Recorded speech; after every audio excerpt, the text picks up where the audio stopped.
and I hope so everyone is doing well. So guys, in this video we are going to discuss the very important concept of microeconomics which is related to demand. So we will discuss changes in demand के कौन demand में जो change आता है वो किन वजूहात की वजह से आता है। बहुत से स्टूडेंट्स को इनमें कंफ्यूजन हो जाती है कि जो डिमांड में चेंज आया है वो अलोंग डिमांड कब होगा या शिफ्ट ऑफ द डिमांड कब होगा। तो आज आपको अगर ये वीडियो देखेंगे तो क्लेरिफाई हो जाएगा कि हमें डिमांड कर्व को शिफ्ट किस टाइम पे करना है, और जो अगर डिमांड कर्व शिफ्ट नहीं हो रहा फिर भी डिमांड में चेंज आ रहा है तो किस वजह से हम लोगों को movement along the demand curve करना पड़ेगा। Well guys, these are the two types of changes. One is movement along the curve and the second is shift to the demand curve. So the movement along the curve is extension and contraction of demand because of the influence in price. ये अगर demand फैलती है या सुकड़ती है किसकी वजह से, price में चेंज आने की वजह से, तो वो हमारे पास क्या होगा, मूवमेंट अलोंग दी कर्व। इसको हम आगे न्यूमेरिकली भी ग्राफिकली सॉल्व करते हैं, फिर आपको क्लेरिफाई हो जाएगा कि मूवमेंट अलोंग दी कर्व यानी जो डिमांड कर्व है वो डिमांड कर्व शिफ्ट नहीं करेगा। तो वो हमारे पास क्या है, फर्स्ट टाइप है डिमांड में चेंज आने की, and the second is shift to the demand curve यानी डिमांड कर्व शिफ्ट हो जाएगा। मूवमेंट अलोंग दी कर्व जिसमें डिमांड कर्व जो है वो शिफ्ट नहीं करेगा, लेकिन डिमांड में चेंज है वो प्राइस की वजह से डिमांड में चेंज आएगा। सो अब हम लोग डिस्कस करते हैं shift to the demand curve. Rise and fall in demand because of the influence of change in other factors. Other factors में फेस्टिवल्स भी आ सकते हैं और फैशन आ जाए, टेस्ट आ जाए, प्रेफरेंसेस आ जाए। तो ये जो हमारे पास ये फैक्टर्स होते हैं वो हमारे किसको इन्फ्लुएंस करते हैं, डिमांड को। तो डिमांड में चेंज आने की वजह से क्या होता है, shift to the demand curve. तो डिमांड कर्व क्या करता है, शिफ्ट करता है। तो guys, extension and contraction of demand curve, D for demand curve.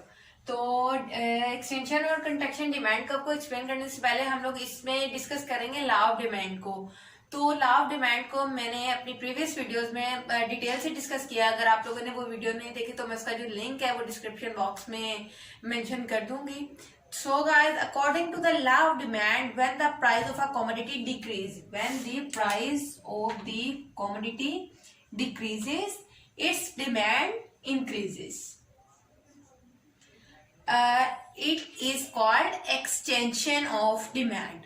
Extension of demand हमारे पास क्या होगी, यानी डिमांड जब फैलती है यानी डिमांड जब इंक्रीज होती है according to the law of demand, कि जब प्राइसेस डिक्रीज होंगी तो हमारे पास जो डिमांड होगी उस कमोडिटी की वो इंक्रीज कर देगी। तो हमारे पास क्या होगा, एक्सटेंशन ऑफ डिमांड। तो ऑन द अदर हैंड हमारे पास कॉन्ट्रैक्शन ऑफ डिमांड क्या होगी। So when the price of the commodity increases, then the demand of that commodity decreases। तो वो हमारे पास क्या होगा, कॉन्ट्रैक्शन। तो एक्सटेंशन में जो है हमारे पास डिमांड हमारे पास इंक्रीज होती है और कॉन्ट्रैक्शन में हमारे पास डिमांड क्या होती है, फॉल करती है। यानी प्राइस के इंक्रीज होने से डिमांड फॉल करती है कॉन्ट्रैक्शन में, और प्राइस के डिक्रीज होने से डिमांड इंक्रीज करती है एक्सटेंशन में। Definition of extension of demand and the contraction of demand. So the extension of demand is when the price of the commodity decreases, its demand increases. On the other hand, contraction of demand, when the price of the commodity increases, its demand decreases. तो contraction में हमारे पास demand जो होती है वो सुकड़ती है यानी decrease होती है, और एक्सटेंशन में हमारे पास जो डिमांड होती है वो फैलती है मतलब कि इंक्रीज होती है।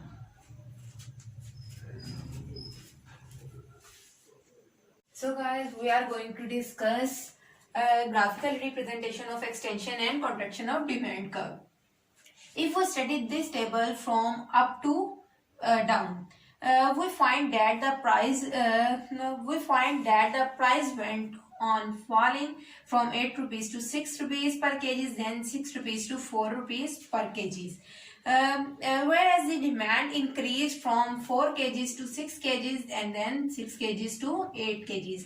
तो ये रेड से मैंने इसको मार्क कर दिया है कि ये जो रेड है हमारे पास, जैसे हमारे पास प्राइजेस जो है डिक्रीज कर रही हैं तो जो हमारे पास डिमांड जो है इंक्रीज कर रही है, तो ये हमारे पास क्या होगा, एक्सटेंशन ऑफ डिमांड। तो हमने अभी एक्सटेंशन ऑफ डिमांड की डेफिनेशन को डिस्कस किया, तो हम लोगों ने यही डिस्कस किया है कि जब प्राइस हमारे पास डिक्रीज होती हैं तो एक्सटेंशन यानी इंक्रीज होना डिमांड में, यानी डिमांड हमारे पास क्या करती है, इंक्रीज करती है। On the other hand contraction of demand, मैंने एक्सटेंशन और कॉन्ट्रैक्शन दोनों को इस डिमांड टेबल में शो करवाया है, इस वजह से मैंने इसको डिफरेंट कलर से कर दिया है कि क्लैरिफाई हो जाए कि एक्सटेंशन ऑफ डिमांड का एरो कौन सा है और कॉन्ट्रैक्शन ऑफ डिमांड का एरो कौन सा है। तो अगर हम कॉन्ट्रैक्शन ऑफ डिमांड की बात करें, quite opposite to that, if we study the table from down to up. अब हम लोग पहले जब हम लोग एक्सटेंशन में डिस्कस कर रहे थे तो हम अप टू डाउन की बात कर रहे थे, लेकिन कॉन्ट्रैक्शन में क्वाइट ऑपोजिट है कि यहाँ से हम लोग अप डाउन टू अप की बात करेंगे।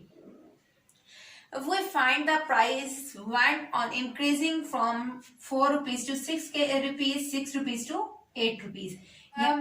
Then while the demand decreased from 8 to 6 kgs, then 6 to 4 kgs. So it is contraction of demand. तो ये जो ब्लैक एरो है वो इसी को शो कर रहा है कि जब हमारे पास जो प्राइजेस हैं इंक्रीज कर रही हैं, यानी प्राइस हमारे पास 4 to 6, 6 to 8 kgs पे है। So in this diagram, demand in kgs along on x-axis and price in rupees along y-axis have been measured. So according to this table, by joining the points of price and demand curve has been drawn. This curve has double tendency. Firstly, it moves from up to down. Clear? It's move up to down and from left to right. Its movement from up to down shows that price is decreasing from left to right, shows the demand is expanding. Expanding means यानी expansion of demand. तो expansion of demand को हमारा जो demand है, demand curve है वो downward show कर रहा है। ये extension of demand है, यानी डिमांड जो हमारे पास है वो कंट्रैक्शन में फॉल कर रही है, तो हमारे पास जो इसके डिमांड कर्व का एरो साइन होगा वो क्वाइट ऑपोजिट होगा, जैसा कि मैंने पहले भी डिस्कस किया है। तो ये अगर हमारे पास एक्सटेंशन में हम कह रहे हैं कि हमारे अपवर्ड से डाउनवर्ड की तरफ जा रहा है, तो और जो हमारे पास कंट्रैक्शन में होगा वो हमारे पास डाउनवर्ड से अपवर्ड की तरफ जाएगा, जो इसका एरो होगा जो हम शो करेंगे। ये हमारे पास हो जाएगा contraction of demand.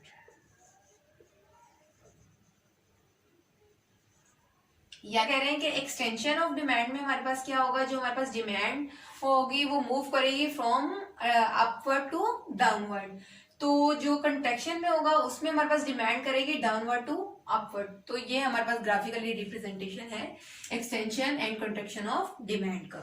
So guys, don't forget to subscribe the channel and like the videos. Extension और कंट्रैक्शन ऑफ डिमांड कर्व को तो हम लोगों ने डिस्कस कर लिया है, तो ये तो मूवमेंट अलोंग द कर्व था। जो हम लोगों ने सेकेंडली कहा था कि हम लोग डिस्कस करेंगे shift to the demand curve, तो वो हम नेक्स्ट वीडियो में इंशाल्लाह कंटिन्यू करेंगे कि जो शिफ्ट है डिमांड कर्व में वो किन वजह से आता है। और मूवमेंट अलोंग द कर्व तो आप लोगों को पता चल गया कि अगर प्राइस की वजह से चेंज आएगा तो वो हमारे पास क्या होगा, मूवमेंट अलोंग द कर्व। और अगर हमारे पास अदर देन प्राइस कोई भी फैक्टर इन्फ्लुएंस करता है डिमांड को, तो वो हमारे पास क्या होगा, shift to the demand curve. तो shift to the demand curve के कॉन्सेप्ट को हम नेक्स्ट वीडियो में इंशाल्लाह कंटिन्यू करेंगे इस टॉपिक को। तो टिल देन टेक केयर, अल्लाह हाफिज।